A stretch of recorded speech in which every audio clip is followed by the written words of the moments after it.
March 15, 1962.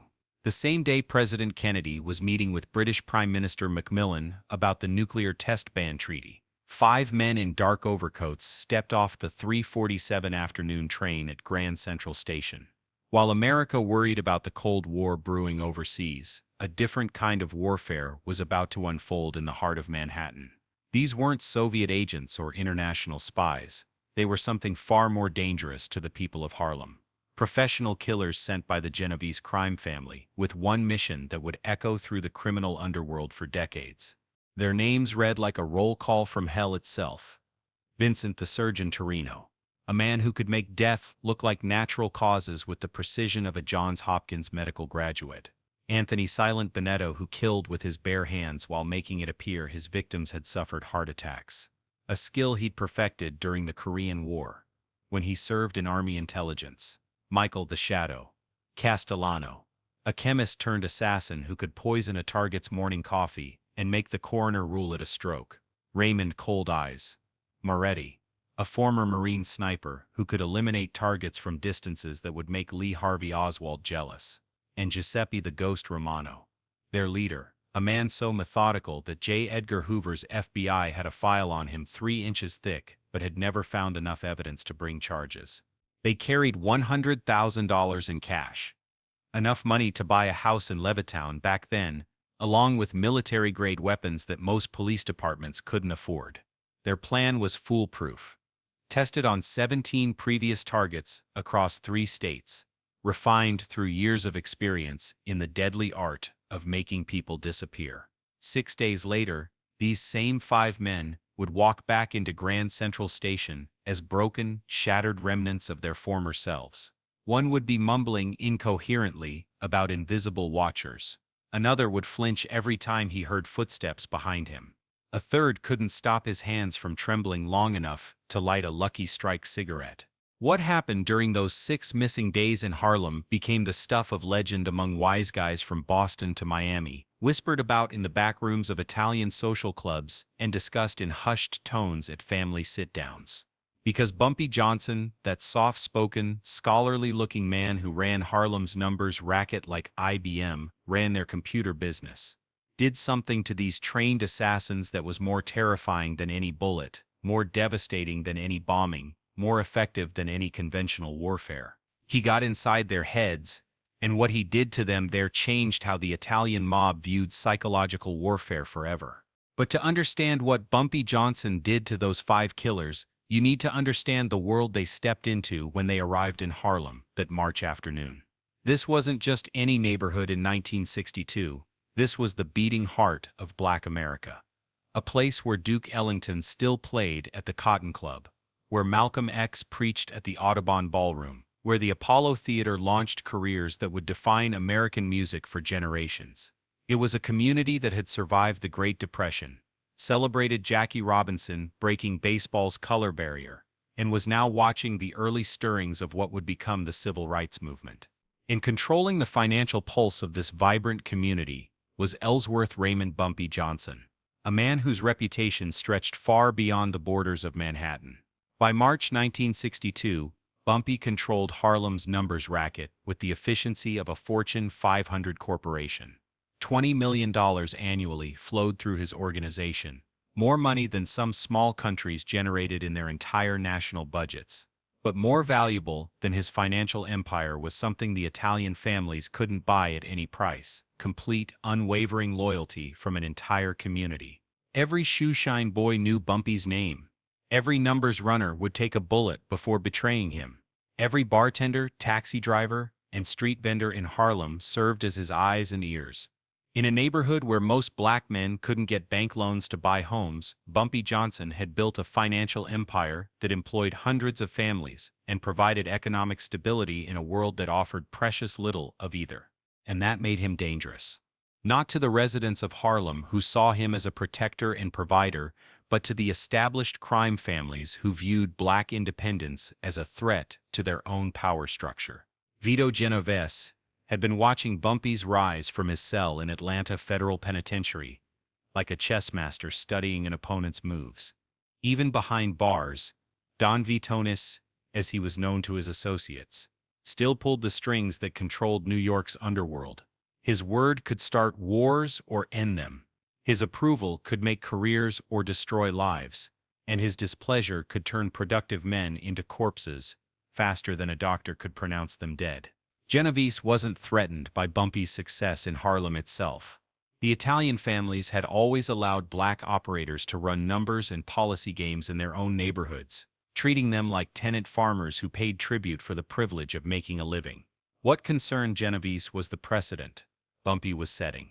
Here was a black gangster who didn't pay tribute to anyone, who had built an independent empire, who answered to nobody but himself. That independence was inspiring other black operators across America. In Detroit, the Purple Gang was losing territory to black numbers runners who pointed to Bumpy Johnson as proof that they didn't need Italian permission to succeed. In Chicago, policy kings were refusing to pay street tax to the outfit, claiming that if Bumpy could operate independently in New York, they could do the same in Illinois. In Baltimore, Philadelphia, and Cleveland, black gangsters were using Bumpy's success as a rallying cry for their own independence movements. From Genovese's perspective, this wasn't just about money or territory. This was about the natural order of things, about maintaining the hierarchy that had kept the peace in America's underworld since Prohibition. If black gangsters started believing they could operate as equals rather than subordinates, if they began demanding respect instead of accepting scraps, the entire power structure that the Italian families had spent decades building could collapse. So in February 1962, from his prison cell in Atlanta, Vito Genovese made a decision that would demonstrate to every black operator in America what happened when you forgot your place in the criminal hierarchy. He called a sit-down through his most trusted lieutenants, men who had served him faithfully since the 1930s when they were all young and hungry and fighting for territory in Little Italy. The message was clear and uncompromising. Make an example of Bumpy Johnson. Show every black gangster in America what happens when you get too big, too independent, too successful, without paying proper respect to your betters. But this couldn't be a street shooting that would trigger a war with Harlem's community. It couldn't be a bombing that might hurt innocent civilians and bring federal heat down on the family. This had to be professional, clean, untraceable, something that would look like natural causes or an accident. Something that would send fear through every black criminal organization in America without giving them a clear target for revenge. That's when Genovese made the choice that would define his legacy in ways he never anticipated. He would send the Ghost's 5 men whose reputations were whispered about in the same tones that old-timers used when discussing Lepke Buchalter or Albert Anastasia. These weren't street thugs who settled disputes with baseball bats and brass knuckles. These weren't muscle-bound enforcers who relied on intimidation and violence to get results. These were artists, craftsmen of death, who took as much pride in their work as Michelangelo took in sculpting David. Men who could eliminate targets so cleanly that coroners would rule their deaths as heart attacks, strokes, or accidents. Men whose services were so exclusive that even Capus had to get special permission from their bosses before requesting their assistance. Vincent Torino had eliminated 17 people over the past decade using methods so sophisticated that medical examiners never found evidence of foul play. His victims included union leaders, federal witnesses, and rival gangsters, all of whom died under circumstances so natural-seeming that their own families accepted the deaths as unfortunate but explainable. Anthony Benedetto could kill with his bare hands while making it appear that his victims had suffered massive coronaries brought on by the stress of modern life, something that unfortunately befell many hardworking men in their 40s and 50s during those high-pressure years of the early 1960s. Michael Castellano was a master of poisons and accidents, a man who could make a perfectly healthy individual die of what appeared to be food poisoning or a slip in the bathtub. Raymond Moretti was a sniper whose military training in Korea had taught him to eliminate targets from impossible distances, using weapons so precise that police investigators never found the source of the fatal shots. And Giuseppe Romano was the conductor who orchestrated these deadly symphonies, a man who planned operations with the attention to detail that NASA engineers used when calculating rocket trajectories. These 5 men had been personally selected by Genovese for this mission, because eliminating Bumpy Johnson would require their absolute best effort. This wasn't some small-time numbers runner who could be taken out by any soldier looking to make his bones. This was a man who commanded respect from judges and policemen, who had connections reaching into City Hall and the district attorney's office, who could call upon hundreds of loyal followers if he sensed danger. Romano received his instructions directly from Genovese's most trusted lieutenant during a meeting in a social club on Mulberry Street that February evening when snow was falling softly on Little Italy's narrow streets. The orders were simple but absolute: travel to New York. Study the target for 48 hours maximum. Eliminate him using whatever method seems most appropriate for the situation. Make it look accidental or natural. Something that would pass even FBI scrutiny if they decided to investigate. Return within 1 week to report mission accomplished. The timeline was crucial. Too fast, and they might miss opportunities or make careless mistakes. Too slow, and they risked exposure or giving Johnson time to mount defenses. 1 week was considered optimal, enough time to study their targets' routines and vulnerabilities, but not so long that their presence in Harlem would be noticed by Johnson's network. March 15, 1962. 3:47 p.m. As Frank Sinatra's "I've Got You Under My Skin" played on radios across America and Walter Cronkite prepared for the evening news broadcast, the Ghosts arrived at Grand Central Station carrying matching leather suitcases that cost more than most working men earned in a month.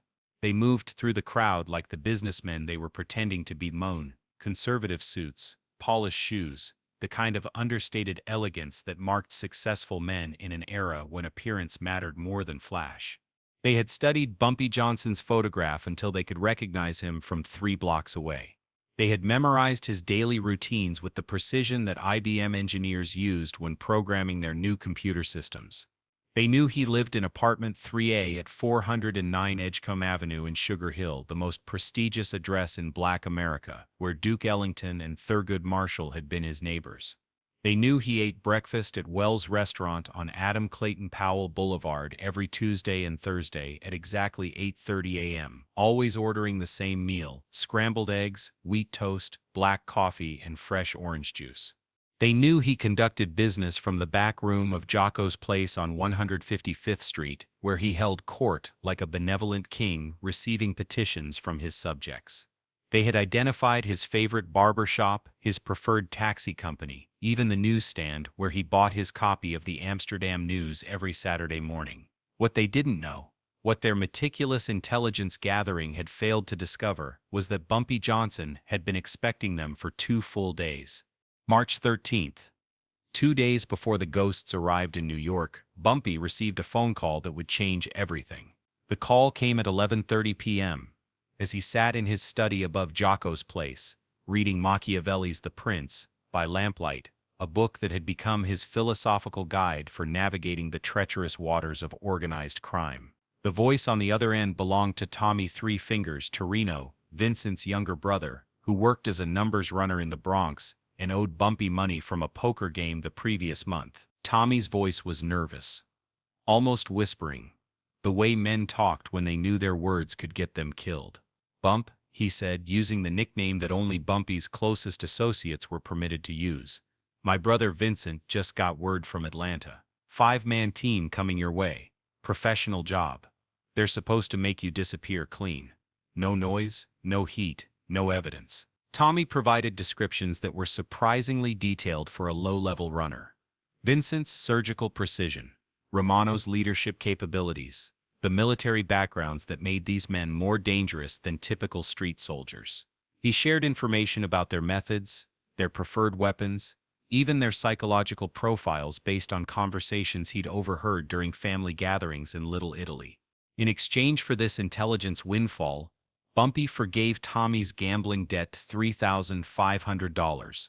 That represented 6 months of legitimate salary for most working men in 1962, and gave him an additional $500 as a bonus for his loyalty. More importantly, Bumpy guaranteed Tommy's safety, understanding that a man who betrayed his own brother's mission would need protection from Genevieve's family retribution for the rest of his life. Bumpy spent the next 48 hours making preparations that would have impressed generals planning military campaigns. But these weren't the kind of preparations most people would expect from a man facing assassination. He didn't surround himself with bodyguards or flee to a safe house in another state. He didn't reach out to corrupt police officers for protection or contact federal agents about the threat against his life. Instead, Bumpy Johnson decided to do something that would prove far more devastating than any counterattack or defensive strategy. He chose to play with their minds, to turn their own professionalism against them, to transform their greatest strengths into crippling weaknesses. He would demonstrate that in Harlem, intelligence was more powerful than violence, that understanding your opponents could be more effective than killing them. The decision revealed the philosophical difference between Bumpy Johnson and the men who had been sent to eliminate him. The Ghosts viewed their mission as a technical problem requiring a technical solution. Identify target, analyze vulnerabilities, execute elimination, dispose of evidence. Bumpy viewed their arrival as an opportunity to send a message that would resonate throughout organized crime for decades, that black criminal organizations could defend themselves through superior intelligence rather than superior firepower. March 15th, 4:30 p.m. The Ghosts checked into the Harlem Renaissance Hotel under identities so carefully constructed that they would have passed FBI background checks. Romano had reserved 3 rooms on different floors using names that corresponded to legitimate social security numbers, complete work histories, and credit references that checked out under scrutiny. Room 312 for Romano and Torino, Room 508 for Benedetto and Castellano, Room 634 for Moretti. All with views of the street below, all with multiple exit routes, all positioned to provide overlapping fields of fire if their mission became compromised. The hotel itself was a testament to Harlem's prosperity during those early 1960s years, when the neighborhood still retained much of its Renaissance-era grandeur. The lobby featured marble floors and crystal chandeliers that had hosted celebrations for Joe Louis's boxing victories and Duke Ellington's Carnegie Hall performances. The rooms were furnished with the kind of elegance that white hotels downtown charged premium prices for. Proof that black businesses could compete with anyone when given the opportunity. What the Ghosts didn't realize as they settled into their rooms and began unpacking their carefully concealed weapons was that they were being watched from the moment they stepped off the train. Bumpy's intelligence network in Harlem was more sophisticated than anything J. Edgar Hoover had managed to construct, more comprehensive than the surveillance systems the CIA was developing for overseas operations. It consisted of ordinary people doing ordinary jobs, invisible to outsiders, but absolutely loyal to the man who had provided them with economic opportunities when the rest of America offered only closed doors and broken promises. The taxi driver who transported the Ghosts from Grand Central Station to their hotel was one of Bumpy's people. The hotel desk clerk who processed their registrations was reporting their room numbers and aliases within minutes of check-in. The bellhop who carried their luggage noted the unusual weight distribution that suggested hidden weapons. Even the shoeshine boy who worked outside the hotel entrance was part of Bumpy's network. A 12-year-old named Marcus, whose job was to observe and remember everything he saw, then report back to his handler every evening at 6 p.m. sharp. In a world where black children were often treated as invisible by white adults, Marcus could watch and listen without drawing attention, picking up conversations and details that older operatives might miss. Within 2 hours of their arrival, Bumpy knew exactly where the Ghosts were staying, what names they'd used to register, which rooms they'd been assigned, and what equipment they'd brought with them. More importantly, he knew their operational patterns from observing their room selections and positioning. These were professionals who planned for multiple contingencies, who thought several moves ahead, who never committed to operations without careful preparation. That level of professionalism, Bumpy realized, could be turned into a psychological weapon that would be more devastating than any physical attack. The first phase of Bumpy's psychological warfare began that same evening, timed with the precision that Swiss watchmakers used when calibrating their finest timepieces. At 9:15 p.m., as Ed Sullivan was ending his variety show on television sets across America, and families were settling in for the evening news, Giuseppe Romano was sitting in the hotel bar, nursing a scotch, and observing the lobby through the mirror behind the bartender. Romano had positioned himself perfectly to monitor all entrances while appearing to be nothing more than a traveling businessman unwinding after a long day. His reflected view gave him clear sight lines to the main entrance, the elevator banks, and the stairwell access points. He had memorized the faces of hotel staff members, identified potential threats among the other guests, and calculated response times for various emergency scenarios.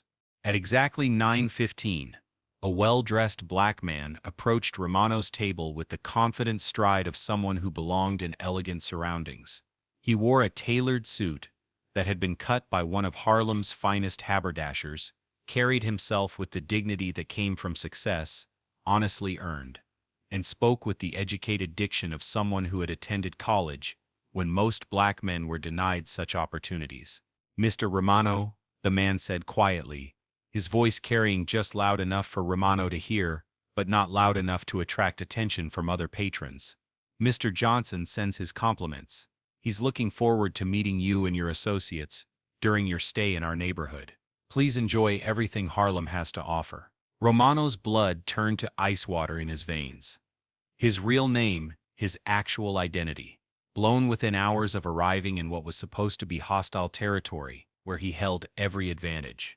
The man walked away before Romano could respond, disappearing into the crowd of hotel guests like smoke dispersing in a gentle breeze, leaving Romano staring at his reflection in the bar mirror and questioning everything he thought he knew about professional operations.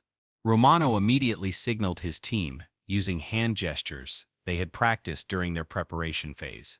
Subtle movements that looked like a man adjusting his tie and checking his watch, but which conveyed urgent instructions to trained observers. Within 10 minutes, all 5 ghosts had gathered in Romano's room, their faces showing the kind of concern that came from realizing their mission had been compromised before it had properly begun. "We're burned," Romano announced, without preamble, as he poured himself 3 fingers of bourbon from the bottle he kept for emergencies. "Johnson knows we're here, knows who we are, probably knew we were coming before we left Philadelphia." Vincent Torino, the surgeon, couldn't process the information he was hearing. His mind, trained to analyze problems with medical precision, rejected the possibility that their carefully constructed covers had been penetrated so quickly. "That's impossible," he insisted, his voice carrying the authority of someone who had never failed a mission in 12 years of professional killing.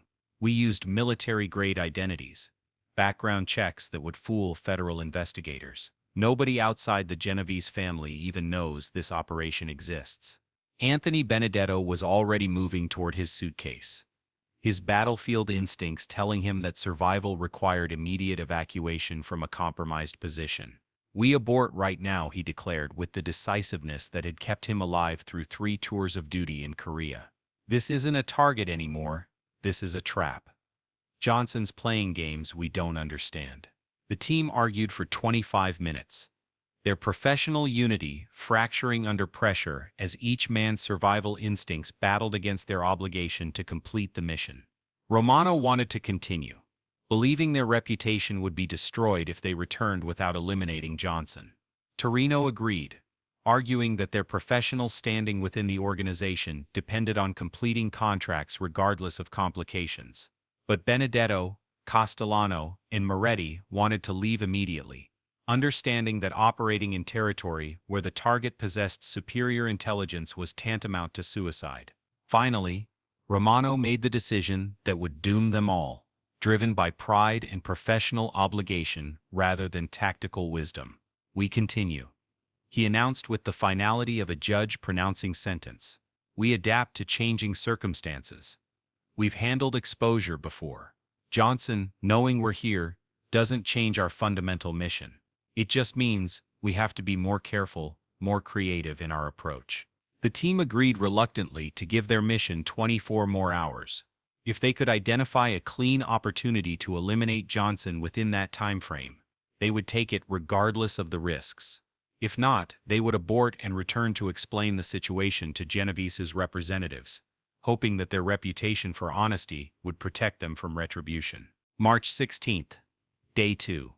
The psychological pressure intensified with the methodical precision that characterized everything Bumpy Johnson did. At 7:30 a.m., as Dave Garroway was hosting the Today Show, and Americans were beginning another day of prosperity and optimism, Vincent Torino found an envelope slipped under his hotel room door while he slept. Inside was a single photograph.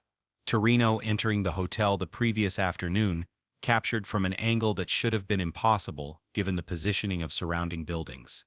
The image quality was professional, suggesting expensive camera equipment operated by someone with significant photographic expertise. But more disturbing than the photograph itself was the handwritten note on the back. "Nice suitcase, Vincent. We've always admired your surgical precision, especially your work in Philadelphia." The reference to Philadelphia made Torino's hands shake as he held the photograph. 3 years earlier, he had eliminated a union leader named Jimmy Torino, no relation, despite the shared surname, using a method so sophisticated that the coroner had ruled it a massive heart attack brought on by the stress of labor negotiations. The job had been perfect, untraceable, with no connection to organized crime ever established by federal investigators. How could Bumpy Johnson possibly know about an operation that even FBI files didn't connect to Vincent Torino? How could a black gangster in Harlem have access to information that federal law enforcement agencies couldn't obtain despite years of investigation? At 8:15 a.m., Anthony Benedetto discovered his rental car had been tampered with. Not damaged or sabotaged, just moved. When he had parked the previous evening, the vehicle faced north on 125th Street. Now it faced south, repositioned in the same space, but pointing in the opposite direction. A subtle message that someone had been there, had access, could have done anything they wanted to the automobile. Benedetto spent 45 minutes checking for bombs, tracking devices, or evidence of mechanical sabotage. His military training had taught him to examine vehicles thoroughly before operation, understanding that explosive devices were among the most common methods for eliminating targets in hostile territory. He found nothing, which made the message even more unsettling than if he had discovered actual threats. By 10 a.m., all 5 ghosts had received similar demonstrations of Bumpy's reach, photographs of them in various locations around Harlem, taken without their knowledge despite their professional surveillance detection training. Personal information about jobs they had completed years earlier, operations so classified that discussing them with unauthorized personnel would result in death sentences from their own organization. References to family members they thought nobody knew about, details about their personal lives that should have been impossible for anyone to obtain. Each message had been designed with the precision that Madison Avenue advertising executives used when crafting campaigns to sell Chevrolets and Coca-Cola to the American public. Every detail demonstrated that Bumpy Johnson's organization had researched them more thoroughly than background investigators, studying candidates for top-secret government clearances. They weren't just being watched, they were being dissected, analyzed, understood on levels that made their professional expertise seem amateurish by comparison. The ghosts regrouped at noon in Romano's room, their professional confidence cracking like the Liberty Bell under pressure. It was never designed to withstand. The suite overlooked Marcus Garvey Park, where children played stickball while their mothers hung laundry on fire. Escape clotheslines, a scene of normalcy that seemed to mock the psychological warfare being waged against 5 of America's most dangerous men. "How does he know about Philadelphia?" Torino demanded, his voice carrying the desperate edge of someone whose worldview was collapsing. That job was perfect. No witnesses, no evidence, no connections established by federal investigators after 3 years of investigation. Castellano was studying his photograph obsessively, like a detective examining crime scene evidence. "This was taken from the Teresa Hotel across the street, but I personally surveilled that building. No unusual activity, no signs of hostile surveillance." Romano tried to maintain operational control, but his authority was evaporating like morning dew under the Harlem sun. "It's psychological warfare designed to disrupt our decision-making process," he insisted, falling back on military doctrine he'd learned during World War II when he served in the Pacific Theater. "Johnson's trying to spook us into making amateur mistakes. We maintain operational discipline and execute our mission according to plan." But their plan was already disintegrating faster than the Hungarian Revolution had collapsed under Soviet tanks in 1956. At 2:30 p.m., they attempted to establish surveillance positions around Wells' restaurant, where Johnson was scheduled to eat his regular Thursday lunch. Their intelligence indicated he would arrive at exactly 1:15 p.m., order his usual meal of fried chicken and collard greens, and conduct business with various associates until approximately 3 p.m. Every time they tried to position themselves for observation, they discovered their spots already occupied by people who seemed to belong there, but who watched them with knowing eyes that suggested military or intelligence training. A newspaper vendor who wasn't selling papers to passing customers. A taxi driver who wasn't picking up fares despite heavy foot traffic. An elderly man feeding pigeons who tracked their movements with the systematic precision that artillery spotters used when directing fire missions during the Korean conflict. The message was clear. In Harlem, they weren't invisible predators. They were specimens under microscopes, being studied by an intelligence network more sophisticated than anything they had encountered in their combined 40 years of professional criminal activity. March 17th, Day 3. The paranoia was becoming unbearable, eating away at their psychological foundations like acid-dissolving metal. At 6 a.m., as Arthur Godfrey was entertaining housewives across America with his morning radio show, Raymond Moretti woke to discover someone had been in his room while he slept. Nothing was stolen, nothing was damaged, but his personal belongings had been subtly rearranged. His clothes were reorganized in his suitcase, according to color rather than function. His toiletries had been repositioned on the bathroom counter in alphabetical order. Someone had spent time in his room, moving through his personal effects with the methodical thoroughness that crime scene investigators used when processing evidence. Moretti was a combat veteran whose survival had depended on light sleeping and instant alertness to environmental changes. During 3 tours in Korea, he had developed the ability to wake at the smallest unusual sound, a skill that had kept him alive when Chinese forces overran American positions during the retreat from Seoul. Yet someone had entered his room, spent considerable time examining his belongings, and departed without triggering his battlefield-honed instincts. Giuseppe Romano found a room service breakfast waiting outside his door that he hadn't ordered. Coffee prepared exactly the way he preferred it, eggs cooked to his precise specifications, toast cut diagonally just as his mother had served it during his childhood in Newark. The meal was accompanied by a handwritten note on hotel stationery. Compliments of Mr. Johnson. Please eat something. You'll need your strength for the challenges ahead. The psychological impact was devastating to men who had built their reputations on being invisible, undetectable, completely in control of their operational environment. Bumpy Johnson was demonstrating that he could penetrate their security whenever he chose, could access information about their personal preferences that they'd never shared with anyone, could manipulate their environment in ways that made them question their own professional competence. By afternoon, the team was fragmenting under pressure like a poorly designed bridge collapsing during an earthquake. Moretti accused Benedetto of operational carelessness, suggesting his military training had made him overconfident about security protocols. Benedetto suspected that one of their team members had been compromised, was secretly feeding information to Johnson's organization in exchange for money or personal safety. Castellano became convinced their communications were being monitored, that every conversation was being recorded and analyzed by intelligence professionals. The professional trust that had held the team together through dozens of successful operations was dissolving faster than sugar in hot coffee, replaced by suspicion and paranoia that made coordinated action impossible.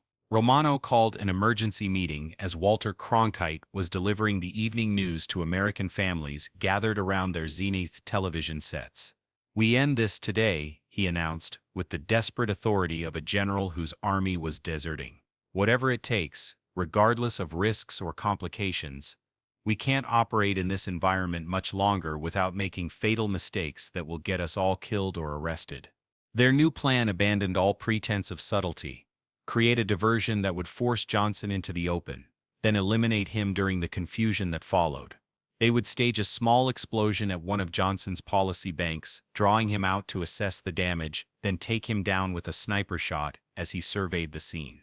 Simple, direct, effective, the kind of operation they should have planned from the beginning. March 18th, Day 4. Their plan collapsed before it properly began. undermined by an intelligence network that seemed to anticipate their every move. At 9 a.m., as President Kennedy was meeting with congressional leaders about civil rights legislation, Castellano attempted to plant a small explosive device at a policy bank on 125th Street. When he arrived, he found the building already cordoned off by New York Police Department officers who were explaining to curious bystanders that they'd received an anonymous tip about a possible bombing attempt. The device in Castellano's briefcase, enough explosive to level a small building, suddenly felt like evidence that would send him to Sing Sing's electric chair if he was discovered with it. Torino tried to establish a sniper position on a rooftop overlooking Johnson's apartment building, but when he reached the roof access door, he found an elderly black man sitting in a folding chair, reading the Amsterdam news while enjoying the afternoon sunshine. The man looked up as Torino appeared, smiled with the gentle warmth that grandfathers showed their grandchildren, and said, "Beautiful day for observing the neighborhood. Isn't it? Mr. Johnson thought you might appreciate the view from up here.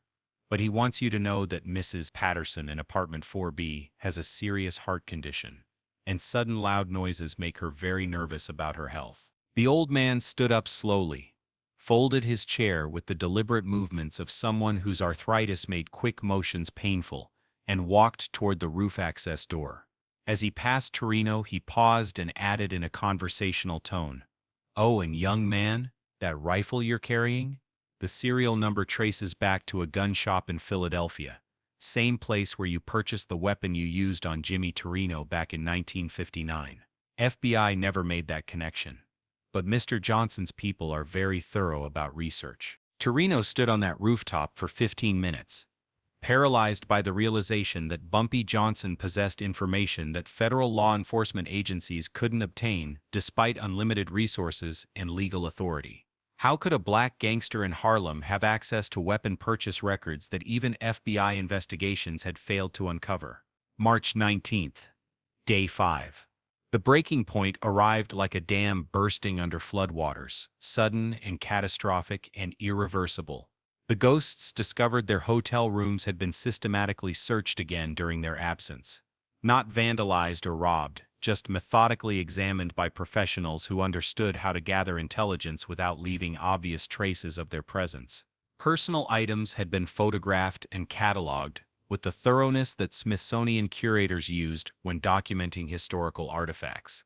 Private documents had been photocopied using equipment so sophisticated that the reproductions were indistinguishable from originals. Most disturbing of all, each man found a detailed psychological profile compiled by Johnson's organization, documents so comprehensive they read like psychiatric evaluations prepared by the finest doctors at Bellevue Hospital. The profiles didn't just contain personal information. They contained accurate predictions about how each man would react to psychological pressure, what mistakes each was most likely to make under stress, what emotional triggers would be most effective in destroying their operational effectiveness. Bumpy Johnson wasn't just observing them. He was staying several moves ahead of their decision-making process, anticipating their responses before they'd made their choices. Raymond Moretti broke first, his combat-hardened psyche finally succumbing to pressures that were more subtle but more devastating than anything he'd experienced during 3 years of warfare in Korea. At 3 p.m., he approached Romano with his bags packed and his resignation from the mission finalized. "I'm finished," he announced with the flat effect of someone whose mind had disconnected from reality. "This isn't a target anymore. It's a demonstration. Johnson's proving he can destroy us without killing us, and he's succeeding beyond his wildest expectations." Morty left the hotel at 4 p.m., walking toward the subway station with the mechanical gait of someone whose nervous system was operating on autopilot. He never made it to Grand Central Station. At 4:15 p.m., he was found sitting on a bench in Marcus Garvey Park, staring straight ahead with the vacant expression of someone who had seen too much and understood too little. When police approached, Moretti began laughing. Not the maniacal laughter of insanity, but the quiet, almost gentle laughter of someone who had finally understood a cosmic joke that had been playing out around him for days. He kept repeating the same phrase. "He never touched me. He never laid a finger on me. But he destroyed me anyway." March 20th, Day 6. Romano woke to find his belongings packed and waiting outside his door. organized with the same meticulous care that his mother had used when preparing his school clothes during his childhood in New Jersey. With them was a final note. Mr. Romano, your work in New York is complete. First-class train tickets to Philadelphia are waiting for you at Grand Central Station. Mr. Johnson hopes you've learned something valuable during your stay in Harlem. At 10 a.m., Romano received his final communication from Bumpy Johnson. Not a note this time, but a telephone call that came directly to his room. Mr. Romano. The voice was calm, educated, carrying the quiet authority of someone who commanded respect rather than demanding it. This is Bumpy Johnson. I believe you and I should meet face to face before you return home. 20 minutes later, Romano found himself sitting across from Bumpy Johnson in the back room of Jocko's place, finally meeting the man he'd been sent to kill. Johnson was smaller than Romano had expected, more scholarly looking, wearing wire-rimmed glasses and a conservative suit that made him look like a college professor rather than America's most successful black gangster.